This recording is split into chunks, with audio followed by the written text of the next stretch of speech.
Welcome to Food Technology 1 FOT 150S. My name is Vusim Shaisa, and today we are going to be talking about pH evaluation of food products. What is pH? You might have heard this term, people speaking about it. What's the difference between pH and acidity? How does pH affect food quality? What's the role of pH measurements in the food industry? What are the tools that can we use to measure pH in food products? And how can we maintain those tools under hygienic conditions and optimum conditions such that they do not get damaged? Ladies and gentlemen, if you had one of these questions, I hope by the end of the presentations you'd somehow come to the understanding or to an answer to the questions that we are having. Let's look at this in detail. Firstly, we must understand what is pH from a scientific point of view. pH is the quantitative measurement of the hydrogen ion activity in a solution. So basically the component that we are measuring is the hydrogen ion activity, and this is normally expressed as pH is equals to a negative log of the hydrogen ion. So the pH or the H in the pH, the hydrogen ion, is expressed as H, and the P stands for the potential of the hydrogen ion in food products or in a solution. So normally we hear people speak about acidity or acid concentration, and they also speak about pH. So it is a common misconception that pH measures the concentration of an acid. While there is a correlation between pH and acidity, they are in fact mutually exclusive. So the concentration of an acid can only be tested by a way of a process called a titration. To illustrate this difference, two food products may share the exact same pH. Let's say, for example, product A is a pH of 3.5 and product B is also a pH at a pH of 3.5. Yet the concentration of the acid in these two food products can be significantly different. Hence, that is why I'm saying acid concentration versus pH, these are two different things. So the acid concentration or the concentration of an acid can be measured or can be tested by a titration, whereas on the other hand, pH measures the hydrogen ion activity in a solution. So, as you've heard the word measurement, it means there must be a scale of measurement, right? Or there must be a unit. Normally pH is measured on a scale of 0 to 14. 0 to 6 indicates the range, which is an acidic range. 7 indicates the neutral, and 8 to 14 is what we call the alkaline pH or the alkaline range. So what are the food products that we normally found at an acidic range? Products like vinegar, orange juice, tomatoes, potatoes, all these have a degree of acidity, and they are normally in the range of 0 to 6. But mostly you hardly find food products that are at pH 0. It does not happen. So when you're going to do the practical, please people, we don't want to see a product with a 0 pH unless hydrochloric acid has been added into that product, which is dangerous for human consumption. But mostly food products, their pH range from 3 to 6 in an acidic medium. pH 7 is a neutral pH. That's the pH of blood, pure water, and in some cases distilled or molecular water. Hence, that is why in the laboratory we use distilled water to rinse glassware, to rinse probes, to rinse equipment, because it does not influence the pH of our solutions. On the other hand, as you increase with the scale, things like baking soda, they have a pH of 9. Hand soap is basic, it has a pH of 10, etc. So that's your basic or your alkaline range. Remember, we spoke about baking soda in class, that is normally added to fruits and vegetables to enhance the color. That's a domestic practice, not an industry practice. So the scale of pH ranges from 0 to 14. So perhaps the next question that you are asking yourself, how does the pH affect food quality? Let's look at 5 broad categories. Now we are speaking in terms of food as food scientists. One of the things that we've spoken about in the content covering sensory evaluation is flavor. So as far as flavor, organic acids such as citric acid can provide a tart or a sour flavor to food products. So if a citric acid is present in a food product, it will provide a sour flavor. Number 2, fermentation. The pH affects the bacteria used in food production to make cheese, yogurt, vinegar, and soy sauce, etc. Right. So perhaps at this point you are asking yourself, are we using bacteria to produce food? The answer is yes. There are 3 types of bacteria that we find: the good, the bad, and the ugly. The good are the good bacteria that we can use in food products. So if you look at your yogurt that you consume now and then, you find there are bacteria that are used there as starter cultures. And in this process of fermentation, yeast performs best within a given range, which is 4.5 to 6.0. Other than that, the production of your yogurt within that range of pH may not be so good. So it's very important in the production of cheese to monitor pH. Texture. Texture is particularly susceptible to pH changes. A low pH will result in a cheese without shape, or it will hold, while high pH causes a cheese to crumble. So when you see your cheese crumbling, it may be an indication that the pH was very high.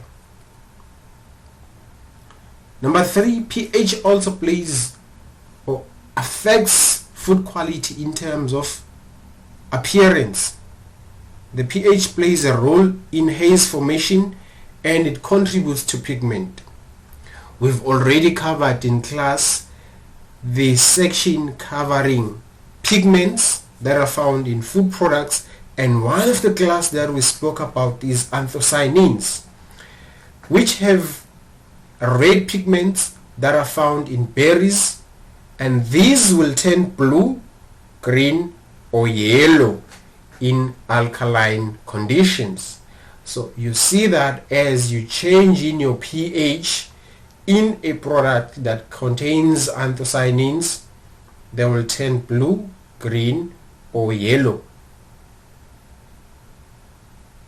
The last point is the shelf stability. So shelf stability, how long can the product last until it is no longer fit for human consumption? As I've said, these 3 types of bacteria that we found: the good, the bad and the ugly. In this case, pH can also play a pivotal role in preventing the spoilage by inhibiting bacterial growth. For example, the bacteria such as E. coli requires a pH higher than 4.6 to thrive. So anything lower will inhibit the growth of this microorganism. So we as food scientists then, when we design, when we develop or when we come up with new food products, we must make sure that we measure or we monitor the pH of food. If it's a food that is susceptible to E. coli, your pH should not be higher than 4.6. It should be lower. So as we've seen these 5 categories in terms of how does this pH affect your food quality, let's delve deeper now into the role of pH measurements in food and drinks. First on the line, quality of meat. Don't we all like our bacon or our meat? Oh yes, even vegetarians at some point, they like non-meat products which look like meat, because meat is very, very, very nice. I'm sorry, I didn't mean to offend any vegetarians. Let's proceed. The quality of meat. Pork with a pH of 5.6 to 6.0 is indicative of a pig that is raised well and stress-free. So, while on the other hand, if pork has a pH of 4.9 to 5.5, it indicates a pig that is raised poorly and or it was stressed during slaughter. So you see now that food technology is very important, because even how animals are treated prior to slaughter, they will show certain signs. So if the animal is stressed, then the pH will drop significantly between 4.9 to 5.5. And as food technologists, we can then tell that these animals were raised poorly, so we can then reject that product because it will affect the quality of your meat, especially bacon. Number 2, we look at salami. So the meat that is used to make fermented products should be below a pH of 5.5, and there's a reason for that. This is because salami should be fermented to pH 5.3 or below to protect against the growth of Staphylococcus aureus, which is a bacteria, a pathogenic one. So pH can also be utilized to achieve and measure the desired sourness or resulting flavor in a finished product.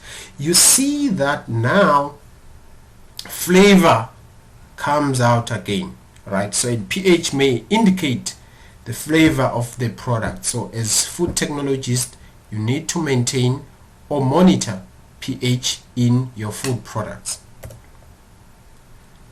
So in products such as cheese, the pH gives us as an indication of contamination from bacteria or chemicals. We know that milk has a pH of around 6.5 to 6.7. So if we obtain a pH values above this range, they may suggest that the cow has some illness, while values below 6.5 may indicate that lactic acid fermentation has begun. The bacteria that is found in milk has begun fermenting the milk. So a low pH will render then a cheese devoid of shape, while a high pH will produce brittle and crumbly cheese, as I've mentioned previously. Also in yogurt, cultured milk must be brought to a pH of 4.6 or lower before being cooled. Fruits added must be at the same pH, or the yogurt will need to be further acidified to compensate for more basic fruits. So even when you're going to be using certain components, you must be cautious that if you are adding fruits in your yogurt, it must either be at the same pH with your yogurt, or you need to acidify your yogurt in order to compensate for more basic fruits that can be added. Fermented vegetables. So in fermented vegetables, the growth of lactic acid bacteria can be gauged or can be evaluated by pH measurements. So fermented vegetables need to reach a pH of 4.6 or lower to inhibit undesirable bacterial growth. And then on the last class, we find wines. In the wine industry, a pH between 3.0 and 4.0 is optimal for most wines, okay? And therefore understanding pH prevents the spoilage by inhibiting microbial growth. The pH levels are used to influence the appearance, the aroma, and the taste of your wines. Also in bread, the acidity of the water used in baking affects the finished product. So if you've got a slightly acidic water, pH less than 7 is desirable in baked products. On the other hand, butter should be acidified to pH 4.6 or lower, or be kept under refrigeration to ensure that pathogens are not multiplied. So during the baking of bread, there is a process called fermentation, and in fermentation there is yeast that is used. So this yeast prefers an acidic conditions of a pH range of 4.5 to 6.0. Within this range, you'll have optimal fermentation taking place. If you exceed, you may have problems. So now we know why pH is important. What is the role of pH in food? How can we measure pH in food products? Oh well, the first thing that we can use a litmus paper. A litmus paper is useful to determine the pH of a solution when you do not have a pH meter available. So the proper storage of litmus paper is essential to maintain quality control. So in the practical, you'll be given both the pH meter and the litmus paper. So we can also use pH probes in order, or a pH meter, in order to evaluate the pH of food products. This is a common method that is used in most laboratories, and we will use this method also to evaluate the pH of food products. So there are different types of probes that you can use. We've got the spherical bulb electrode, which this is ideal or is best for liquid solutions. We also have the conical tip electrode, which is best for semi-solids but also is suitable for liquids. So if you note, these probes are different. If it perhaps happens that you've never seen a pH meter in your entire life, ladies and gentlemen, a pH meter is something like that looks like this, and there are variations or varieties of pH meter that are found. But the important thing to note is that a pH meter will display a reading which is a pH, and also can display other things such as temperature, and it has, most of them, they've got this pH stand or pH hold. So if you've got a food product in a container, you immerse or submerge the probe into your food products and you wait until the reading is stable before you can take in your reading. So you will be guided in the practical as to how you should prepare your samples for the measurements and how you should handle the pH meter. Of critical importance is that you should read your practical manual before you go into the practical lab for the experiments. So, as I have explained